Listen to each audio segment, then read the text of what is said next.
মেকলিগঞ্জ মহকুমায় একটি স্থায়ী blood centre বা রক্ত সংরক্ষণ কেন্দ্রের দাবি দীর্ঘদিনের। এই দাবিকে সামনে রেখে এবার চ্যাংড়াবান্ধায় আয়োজিত হলো একটি বিশাল রক্তদান শিবির। মহকুমার সাধারণ মানুষ থেকে শুরু করে রাজনৈতিক ব্যক্তিত্ব সকলেই এখন এক ছাতার তলায়। মেকলিগঞ্জের স্বাস্থ্য পরিষেবায় এই অভাব পূরণে আন্দোলনের সুর আরও তীব্র হচ্ছে। আন্দোলনের সূত্রপাত হয়েছিল উপেন চৌকি হাই স্কুলের ছাত্রছাত্রীদের নিয়ে তৈরি fight back Covid group WB এর হাত ধরে। স্কুলের শিক্ষক তথা এই গ্রুপের ফাউন্ডার সেক্রেটারি তন্ময় সেনগুপ্তের উদ্যোগে শুরু হওয়া এই আন্দোলন আজ এক গণদাবিতে পরিণত হয়েছে।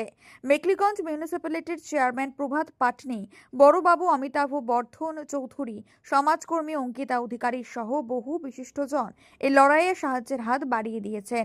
আন্দোলনকে আরও শক্তিশালী করতে মেকলিগঞ্জের সমস্ত ক্লাব এবং NGO একজোট হয়েছে।